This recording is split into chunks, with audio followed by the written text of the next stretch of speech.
കോട്ടയത്തെ UDF സ്ഥാനാർത്ഥി Thomas ചാഴിക്കാടന് Piravom നിയോജക മണ്ഡലത്തിൽ ഭൂരിപക്ഷം കുറയുമെന്ന് ജോണി നെല്ലൂർ. എന്നാൽ അനൂപ് ജേക്കബിന് ലഭിച്ച ഭൂരിപക്ഷം ലഭിക്കും. യാക്കോബായ വിഭാഗത്തിലെ ചില വൈദികർ അടക്കം LDFന് വേണ്ടി പ്രചാരണത്തിനിറങ്ങിയതാണ് ഇതിന് കാരണമെന്നും ജോണി നെല്ലൂർ കോട്ടയത്ത് പറഞ്ഞു. പിറവത്തെ പോളിംഗ് ശതമാനം കുറഞ്ഞതിനെ തുടർന്നാണ് ഈ വിലയിരുത്തൽ കേരള കോൺഗ്രസ് ജേക്കബ് നേതാവ് ജോണി നെല്ലൂർ നടത്തിയത്. വലിയ ഭൂരിപക്ഷം പിറവം നിയോജക മണ്ഡലത്തിൽ UDF സ്ഥാനാർത്ഥി തോമസ് ചാഴികാടന് ലഭിക്കില്ല.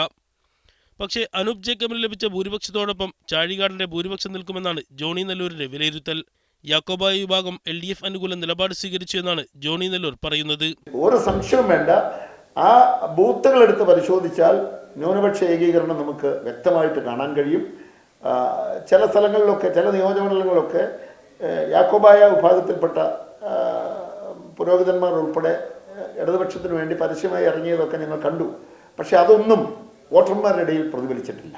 പിറവത്ത് ഭൂരിപക്ഷം കുറഞ്ഞാലും പാലായിലും കടുതുരുത്തിന് ലഭിക്കുന്ന ഭൂരിപക്ഷം കൊണ്ട് കോട്ടയത്ത് വിജയം നേടാമെന്ന വിലയിരുത്തലാണ് UDF ക്യാമ്പ്. എന്നാൽ കടുതുരുത്തിയിലും പാലായിലും പോളിംഗ് ശതമാനം കുറഞ്ഞത് UDFൽ ആശങ്കയുണ്ടാക്കുന്നുണ്ട്. Toby Johnson, media 1, Kottayam.